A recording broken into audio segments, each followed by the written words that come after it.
சொல்லுங்க. இட்லி மீதி போன இட்லி உப்புமாவு செய்கிறோம். இட்லி வேஸ்ட் ஆயிடுச்சுன்னு கிடைச்சிடாதீங்க. அந்த இட்லி உப்புமாவு செய்கிறது எப்படின்னு பாருங்க. அதுக்கு தேவையான பொருட்கள்: எண்ணெய்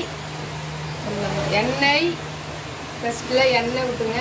அடுத்தது உளுத்தம்பருப்பு எடுத்துக்கோங்க. வெங்காயம், பச்சை மிளகாய், கருவேப்பிலை, கொத்தமல்லி எடுத்துக்கோங்க. ஃபஸ்ட்டில் வானலில் வைங்க. அடுப்பில் வானலில் சிம்மில் வச்சுருங்க. எண்ணெய் காயுது. காஞ்ச முடிச்சோடனே ஃபஸ்ட்டில் கருப்பு உளுந்து இருந்தால் போட்டுக்குங்க. அது இல்லைன்னா வெள்ளை உளுந்து போட்டுக்குங்க.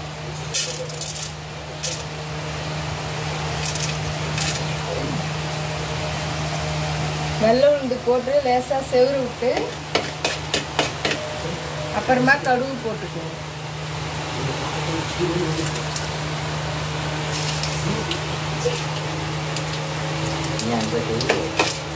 கருவேப்பிலை போடுங்க.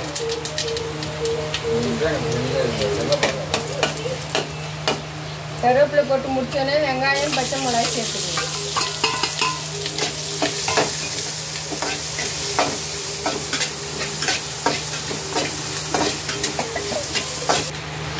இந்த வெங்காயம் வதங்கும்போது தேவையான உப்பு சேர்த்துக்கணும்.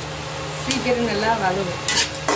ஆனியன் வானலில் போட்ட ஆனியன், பச்சை மிளகாய் அதெல்லாம் போட்டு நல்லா வதக்கி அடுத்தது இட்லி பழகின்றதை உடச்சி நல்லா உதிரியாக எடுத்துக்கோங்க. கட்டி இல்லாத நல்லா உதிரியாக அழகாக பூ மாரி எடுத்துக்கோங்க. எடுத்துட்டு திருப்பி வானலில் சேர்த்துக்கோங்க.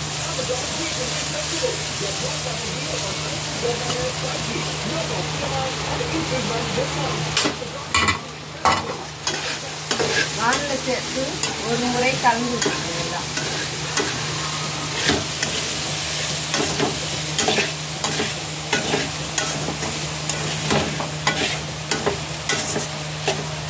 எல்லாம் ஒரு முறை கலந்து விட்ட பிறகு சால்ட் உப்பு யூஸ் பண்ணிக்கணும்.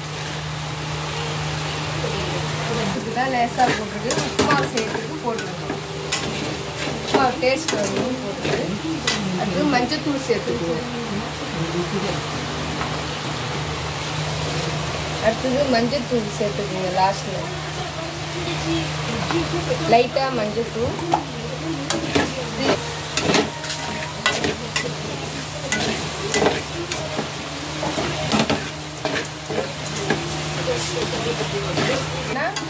உப்புமாவு ரெடி. இட்லி உப்புமாவு ரெடி. லாஸ்ட்டில் இறக்கும் போது கொத்தமல்லி தழையை தூவி விட்டுருங்க. இட்லி உப்புமாவு ரெடி. தட்டில் பார்சல் பண்ணுங்க. சாப்பிட்டு பாருங்க.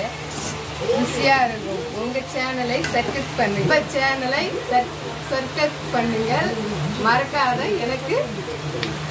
மறக்காத எல்லாருக்கும் ஷேர் பண்ணுங்க. என்ன சொல்லுங்க? இட்லி உப்புமாவு ரெடி. தட்டில் ஷேர் பண்ணிட்டேன். இப்போ எங்கள் அண்ணனுக்கு ஊட்டி பார்க்குறேன். சாப்பிட்டு பாருங்க.